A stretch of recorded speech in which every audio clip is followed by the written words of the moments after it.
Let's bring in former California GOP chairwoman Jessica Milan Patterson, along with former White House official Jamie Lee Franklin. Thank you both for coming on. Jessica, to you first. I want to play some sound. A short time ago, Laura Ingraham had J.D. Vance on. He had the following to say about inciting these attacks on ICE. The Democrats and the media, because they so hate the idea of a real border, are engaging in a kind of blood libel against ICE agents. They're accusing them of engaging in crimes. They're accusing them of being part of the Gestapo. They're actually inciting violence against our law enforcement. They know exactly what they're doing, and now it's time to stop. And if you're J.B. Pritzker or if you're Gavin Newsom, Jessica, you got to be second-guessing yourself a little bit, don't you? There's been a national call to bring down the temperature when it comes to this rhetoric. And what we saw just a few days after Charlie Kirk's funeral was Gavin Newsom go on Stephen Colbert and ramp up the ICE conversation. And then just a few hours later, we see an entire facility get shot up. We have our ICE agents that are being identified, targeted, stalked, doxxed, and they wonder why we are allowing them to wear masks. Right. First of all, Gavin Newsom signing a bill to prohibit federal law enforcement from wearing masks when they are trying to be protected because they are out there protecting Americans. It's just absolutely ridiculous. They need to bring down the temperature.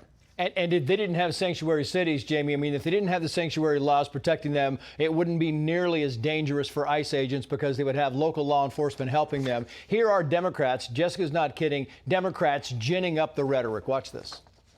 If some guy jumped out of an unmarked car in a van with a mask on, tried to grab me, I mean, by definition, you're going to push back. And so these are not just authoritarian tendencies. These are authoritarian actions by an authoritarian government.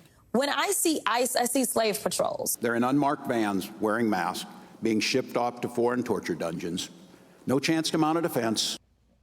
You know, Jamie, these politicians know these ICE raids are very targeted and they are aimed at bad people, and they continue to lie about this week in and week out, and it's dangerous. What do you think? They keep turning up the temperature, and left-wing radical terrorism is the #1 threat in this country right now. Look at the last 2 weeks. We saw Charlie Kirk assassinated in cold blood on a college campus. We saw a shooting at this ICE facility. We saw a shooting at an ABC studio, people harassing people at Charlie Kirk's vigil. And they keep calling us fascists. They call us Hitler. They're just turning up the temperature over and over again. And the contrast couldn't be more clear. You know, when Charlie Kirk was assassinated, our side, instead of going out rioting and looting, we went and praised Jesus. We gathered together and we gathered in prayer. And look at Erica Kirk, just such a beautiful woman coming forward, a grieving wife, and forgiving the killer. It was so Christ-like. Meanwhile, you have their side where they're celebrating Charlie's murder, and they continue to peddle this crazy turning up the temperature over and over again. And it's scary and it needs to end. And as a conservative, I feel good tonight knowing we're on the right side of history. FoxNews.com writes the following. AOC stars in Newsom redistricting ad urging Californians to fight Trump for democracy.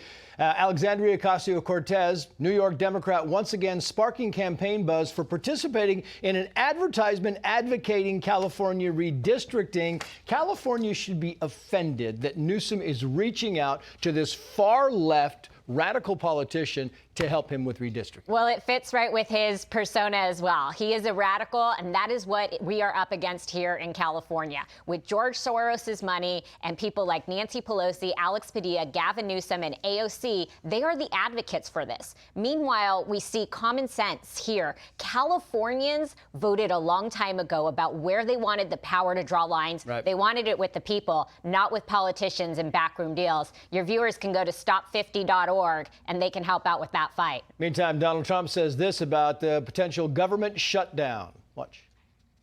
Well, this is all caused by the Democrats. They asked us to do something that's totally unreasonable. They never change. They want to give money away to illegals, illegally, people that entered our country illegally. They want to give them massive federal money. And we don't want to do that because it means everyone's going to just keep pouring back. Bottom line here, Jamie, is Trump appears to be calling their bluff. I got about 30 seconds for you.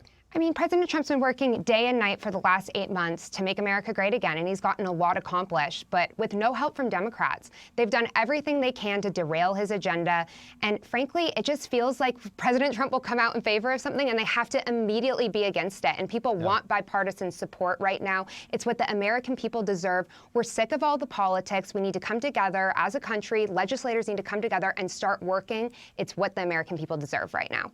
Jamie, Jessica, thank you both. Hey, Sean Hannity here. Hey, click here to subscribe to Fox News YouTube page and catch our hottest interviews and most compelling analysis. You will not get it anywhere else.